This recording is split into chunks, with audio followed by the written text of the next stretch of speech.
Hey everyone, welcome back to the Toal Tribe channel. Thank you so much for stopping by. I'm Lorianne. And I'm Mike. And obviously you can see the title of this video, so you already know it's going to be a heavy one. Mike and I have probably the biggest update in our adoption journey thus far, and that is that our match is now failed. That happened super recently. We took a little bit of time to process it, and then we figured that we should probably share because the timing of this is right around when the baby would be being born. So we've already started fielding a lot of questions like, is the baby here yet? Is the baby here yet? And so I feel like we have to be like, we don't know because we're out of the loop now, but also we are not matched with that baby anymore. So I guess I'll just get into the story of kind of how that all went down. From the beginning. I guess I'll give you a background first for anybody that's new here. Mike and I started the adoption process in the end of February 2019. Home study approved by the end of May, profile live early June, matched with an expectant mom by the end of June, or early July. And so this situation was kind of unique, I guess, because the expectant mom was predicted to go into labor pretty early. And if this was a situation we wanted to move forward with, we needed to accept the fact that like this is a potential and that we would potentially have a NICU baby and there could be health issues, and these are all things that we needed to be okay with before moving forward. And we really thought about it and prayed about it, and we really felt like this was it. We wanted to take this opportunity and see where it led us. And so we waited and we waited, and to our surprise and just about everybody else's, that baby made it to full term. Full term plus. Full term plus. I said in our last video that we had received some kind of personal news that had us feeling a little bit down for the past like 2 weeks, and we were starting to feel a little bit better. And right after that video went up, a few days after I filmed it, we got the call that every potential or hopeful adoptive family knows is a possibility. You know that it's possible you're gonna get that phone call, but you just hope that you never the call that they ever don't get want. it. The call that you don't want to get. We got it. And basically that call was just letting us know that the expectant mother was changing plans and no longer wanted to go with an adoption plan and was deciding to parent, which is well within her rights to do. And so we took a little bit of time to process it, and like I said, then we felt like, you know, it was time to speak on it and move ourselves on. We weren't super shocked when we got the call, because that personal news that we got 2 weeks ago that I didn't really get into detail in that video was that the social worker had just noticed that expectant mom was having a lot of mixed feelings and really struggling with her decision towards the end, and we were told to just be cautiously optimistic. And just kind of move forward the way we had been, keeping communication. We were talking a few times a week, and just do everything that we were doing the same, but just know that, you know, potentially this could swing a different way. And so when we got the call, we weren't super surprised, and I don't feel like we needed to like really grieve too much, because I feel like we had already done that. We kind of like prematurely grieved when we got that first phone call to just like be aware. Yeah. I immediately shifted into like walls up, protect myself mode. I started, you know, not speaking as positively on the match anymore. I would say things when people would be like, oh, any day now. I'd be like, well, we'll see. Nothing is final. You never know what could happen. And trying to have your guard up. Yeah. And Mike kind of faced that by trying to be very positive. He was Cried. like, yeah, he was like, you can't talk like that, you know, you have to see the bright side. I was just like, yeah, I'm not so sure anymore. Like once that seed of doubt had kind of been planted in me, I kind of I was looking at it not as shut if down, but kind of backed off a little bit. if it was 50-50. So how are we feeling post failed match? Well, I will say our feelings have probably been all over the place. Yeah. Oh, dogs are fighting.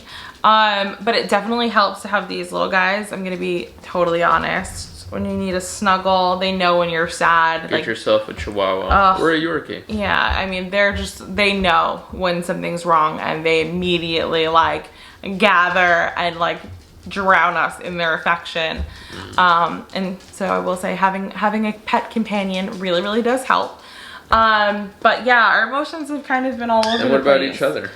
Yeah, we definitely have each other. That's a given. There have been a lot of tears. Definitely tears on and off. I think more so before, not as much now. Right. I think we cried a lot of the tears that we needed to cry when we got that first phone call. And yeah, there's fear because there's an uncertainty of like what's to come. There's anger. It's not directed at any one person in particular or any person. It's really just like at the situation. I think sometimes, at least for me, it's like anger at like my faith. Like, why, God, are you putting us through this? Like, haven't we been through enough? Like, really, we needed, you know, one more thing. And, you know, there's moments where I mean, I can speak for myself, I can't speak for Mike, but like, I feel exhausted. Like, I'm like, personally, I just don't have any more to give. I don't know how much more I can do. Like, while we haven't been on our adoption journey for very long, it's been under a year at this point, we've been trying to grow our family for going on 4 years. Yeah. And so when you want something so bad for so long and it just doesn't happen for you, you know, you start to lose faith, and you start to feel just very hopeless. And so it's just been a battle between feelings like that and then also feeling hopeful. Also, we went so far into this, we wasn't really expecting this to happen so far. Like we were like in the beginning, okay, days away from the baby being born. Right. So it was like kind of out of nowhere. Yeah. But then there's also parts of me that are thankful, because my biggest thing and fear in all of this, my biggest fear in adoption in general, was making it all the way to the hospital and seeing the baby and holding the baby, and then it not being our baby. And the, you know, match was terminated after that point. That I think would have killed me, quite literally. And so I just kept praying. After we got that first phone call that was just, you know, be cautiously optimistic, I just kept praying every night, every second I had. I would pray, and I would just be like, God, don't let me get to that hospital. Don't let me hold that baby. Don't let me see that baby. Don't let me anything. Like, I don't even want to be there if this is not my baby. Like, I cannot handle that. And I was granted that. So I'm thankful for that at the very least. I will say we've learned a lot of lessons that I don't know, that we obviously didn't know them before. I think it's taught us a lot. How are you feeling? Oh, a lot of different emotions, mixed feelings, mad, sad, all the above, basically. Yeah. So, yeah. I honestly thought, because we went so far into this, that there was some red flags there, but not I thought we would. You thought they were normal. I thought we would be alright. But you thought they were normal, right? Because like obviously anybody who's making the monumental decision that an expectant mother who's making an adoption plan is making, that's a huge, huge, huge decision. Yeah. Carries so much weight. You have to be so brave and so selfless. And all of the things, like I don't take that. That is not an easy decision to make. By no means do I think that. Right. And so obviously there are going to be feelings. There's emotions where, you know, I can imagine where you're expecting and you're like, I can go through with this. And then you're like, no, I can't. And then you're like, I can do it. And then you're like, no, I don't think I can. Like, I know that that has to be the hardest thing ever. Right. And so even though like we were made aware of some red flags, or even if we felt there were some red flags, like we almost felt in a way that they were normal. Like, of course that's how you're feeling. Of course you're confused. But I think we just had faith in the situation, and we had faith in our religion, and just faith that it was going to kind of pull through. I felt like pretty good about it. Yeah, like we had been through enough, like this had to be our happy ending. As unfortunate as this is for us, because we want to build our family, there is a bright side, and that bright side is that that baby boy never has to grow up learning about adoption. He will grow up with his mother, who he shares genes with and who he looks like, and he'll learn about his birth family directly from them. And that's a good thing. It is a good thing. And so as unfortunate as it is for us in our journey in building our family, you know, there is a bright side. And our bright side is that our baby is still out there, and we're gonna find him. Yes, we are. So after we got that call that the match was going to be a failed match, the agency said, like, we consider you guys back on the market whenever you guys are ready.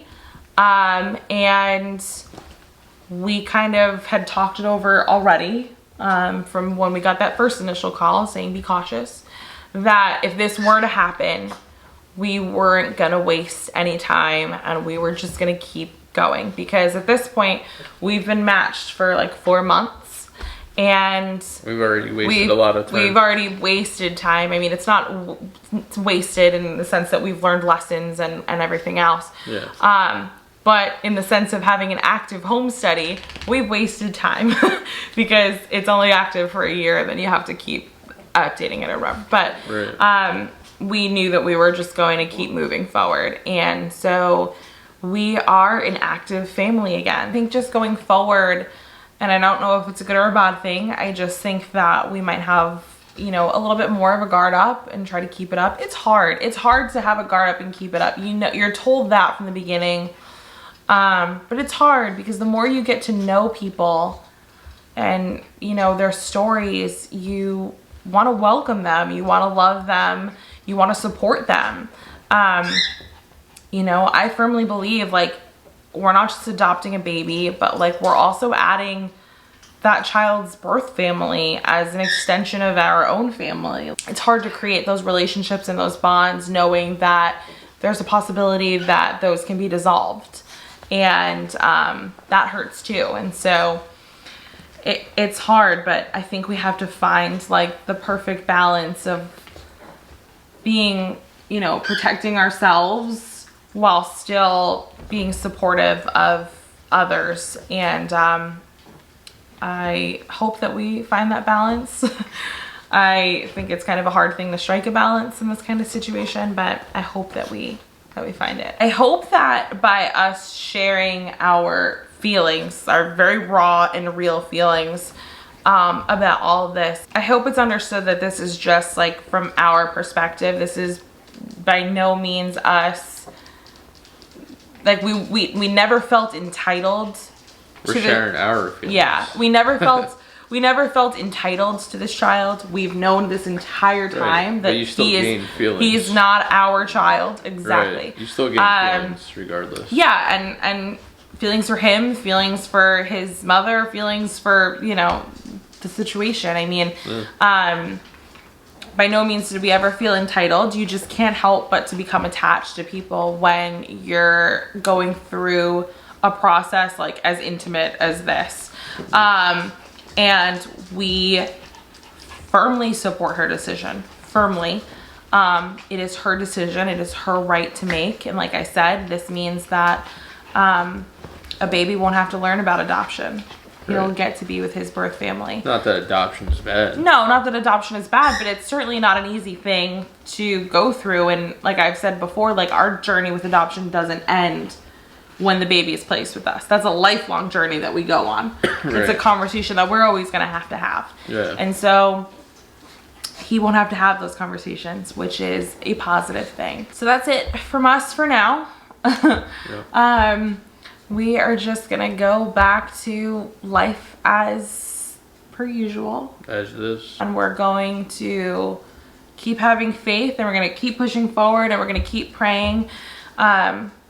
We would love it, and it would mean the world to us if you kept us in your thoughts and prayers and sent positive vibes our way. We could use all of that, all of the things, as we move forward in this journey. Please sound off in the comments if there's anything that you want to share with us. We would love to hear from you guys. And don't forget to subscribe for more videos from us in the future. We promised you guys a journey, and I think we're delivering. Looks like a journey to me. Unintentionally, but we're delivering a journey. A journey with highs and lows. Don't they all? They all have highs and lows. Yeah. This is a little bit of a low, but we're gonna get back. We'll be high again. Peaks and valleys, baby. Peaks and valleys. Peaks and valleys. We'll see you guys in our next video. Bye.